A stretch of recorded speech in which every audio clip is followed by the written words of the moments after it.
In 2002, The Elder Scrolls III Morrowind dropped players into a world like no other. A place of alien architecture, cryptic lore, and complete freedom. But what makes Morrowind remarkable isn't just what it achieved.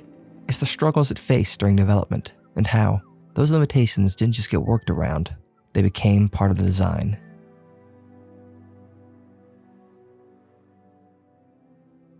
The early 2000s were a turning point. The gaming industry was shifting into full 3D, and open worlds were beginning to stretch their legs. Bethesda had tested the waters already with Redguard, their first 3D entry. However, it lacked many of the RPG features that defined the series. For their next project, Morrowind, Bethesda, this time with Todd Howard at the helm, chose a different path. Instead of going bigger, they wanted to go deeper. The goal wasn't just to build a large world, it was to build a living one, a world that felt handcrafted and utterly distinct. But that ambition came with hard limits. The average PC in 2002 had 256 megabytes of RAM, a graphics card that struggled to render shadows, and a CPU that buckled under complex geometry. However, Bethesda wasn't just making a PC game.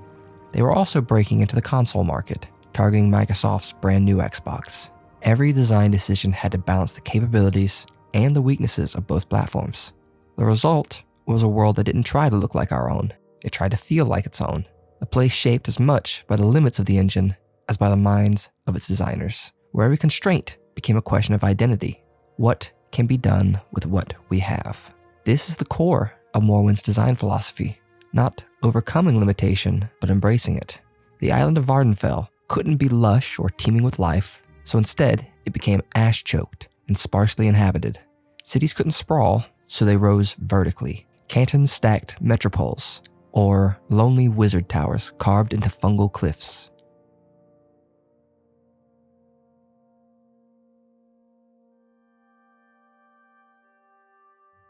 The volcanic island of Vardenfell is often barren, hostile even. You can walk for minutes across the ashlands, or more like a Mur, with no combat, no NPCs, not even music. Just the wind, the dust, and the sound of your own footsteps echoing off cracked stone.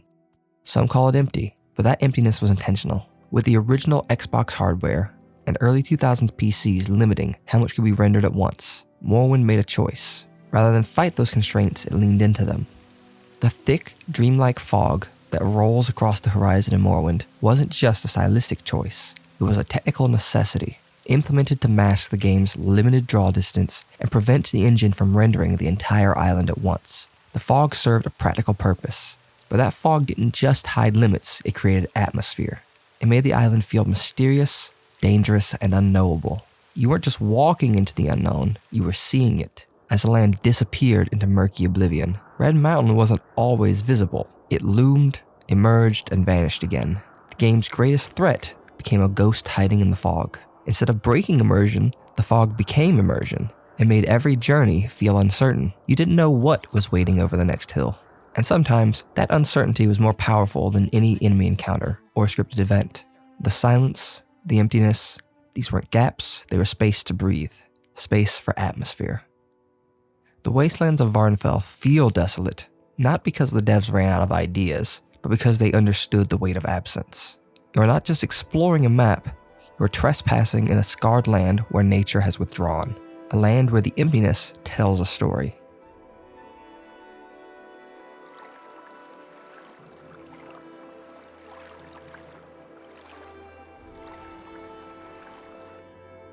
Morrowind lacked voice acting, at least for dialogue. In most modern games, that might feel like a flaw, but in Morrowind, it became a strength. Freed from the constraints of recording studios, casting budgets, and timing restrictions, the developers could write without limits, not just lines of dialogue, but volumes. In-game books, letters, journals, scrolls, they outlined entire cultures, sketched competing philosophies, and layered myth upon myth. Dialogue could sprawl in all directions, unconcerned with performance time or production costs. That said, Morrowind didn't always take full advantage of this freedom. Its dialogue system had immense potential, but too often relied on shared responses or keyword repetition, and very rarely did we see true branching dialogue trees that could change the shape of a questline. Still, even within those limits and shortcomings, the sheer breadth of writing was extraordinary. It made the world feel dense, lived in, and personal.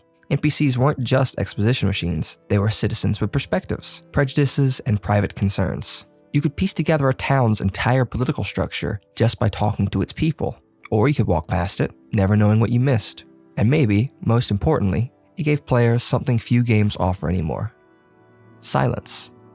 No one told you what to feel. No voice actor smoothed out the alien syllables of Dunmerry names, or delivered lines with dramatic emphasis to guide your emotions. Just you, the text, and the time to interpret it. It asked for more patience, more curiosity. But for those who gave it, Morrowind offered a kind of narrative intimacy that modern games, polished and voiced to perfection, can sometimes struggle to reach.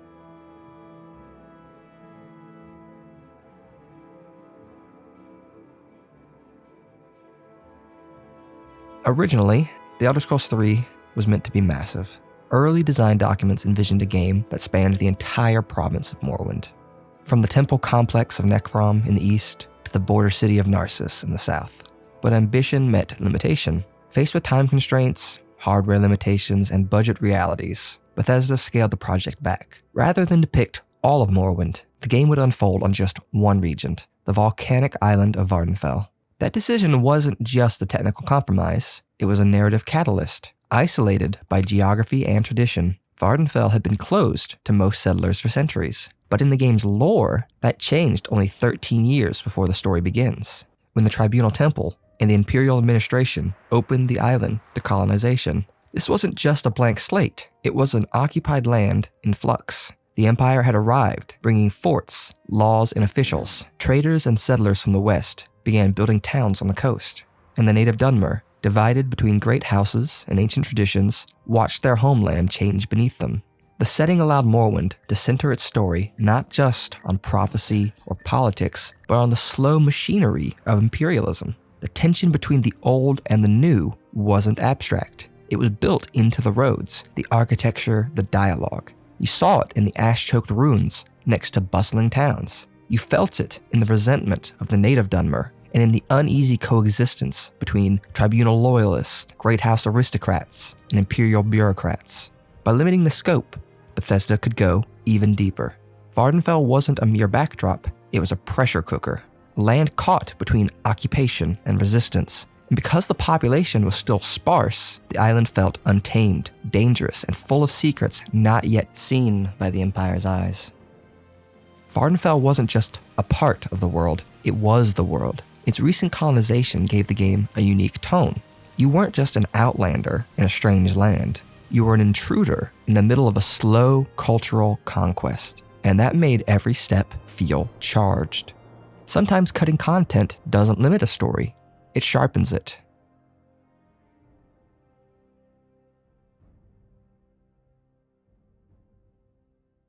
Morrowind may not have had the power to render a bustling world, but it made us believe in one.